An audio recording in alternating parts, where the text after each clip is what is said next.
Hello, what's up? Welcome back to our corner. And today we're taking a nostalgic trip down the memory lane and show you how to set up the best and the most user-friendly PS1 emulator on the Windows. If you're a classic gaming lover like me, you know there's nothing quite like the charm of those iconic PS1 titles.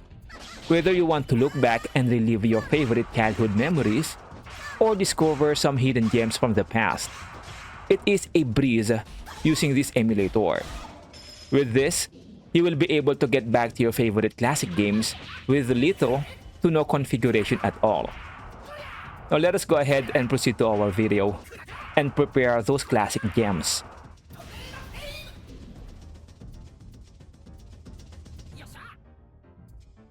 First, let us go ahead and download this application. You will find the link on our description, so just open the link.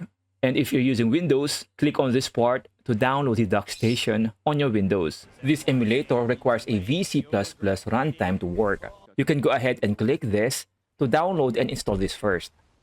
Next, you can go ahead and click this to download the Duckstation.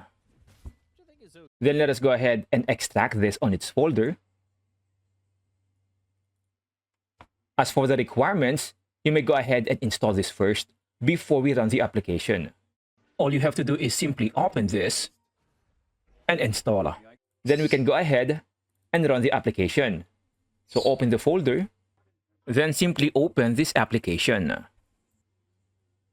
At first, you will be asked to add a directory for the game.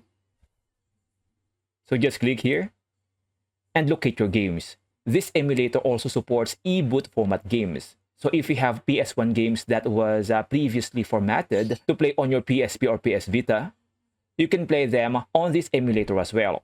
First, let us go ahead and choose a directory for our games. After choosing your directory, just simply click yes, and this will scan all of the games in that directory. Now, all you have to do is just pick your game.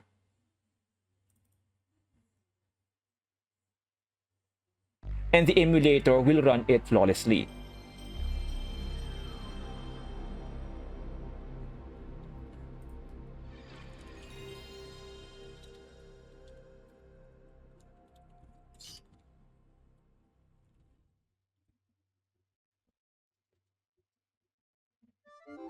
Now, one of the best things that this emulator offers is that it is so easy to set this up. Unlike the previous favorite emulator, the EPSXE, well, sometimes it is very complicated to run it on the first time.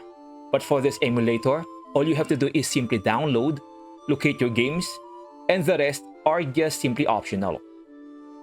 Now, to set up a controller, on my case, I'm using a DualShock 4 connected using a USB cable. Simply go to the settings, controllers, choose the controller port 1, and here you can simply configure your controller. To configure, just simply press on the button and press on your controller where you want to register the button.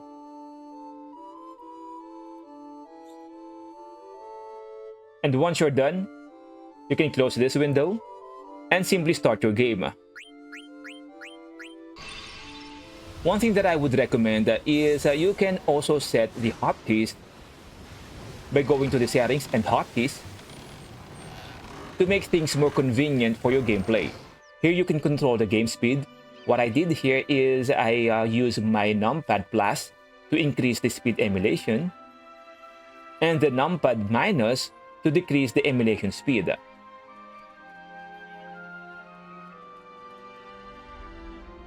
You can also set the hotkeys for your save state.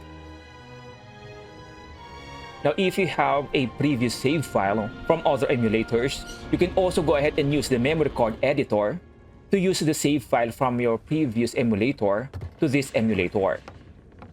On our description, you will find a video on how to convert your save file from one emulator to the other. This way, you will be able to relive your games even from the PS1 days itself.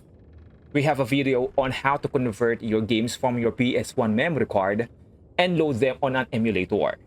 This is a great opportunity to relive your childhood memories of your favorite games. So this will be it for now. If you have any questions or suggestions, you may go ahead and share them on our comment section and I will definitely address them.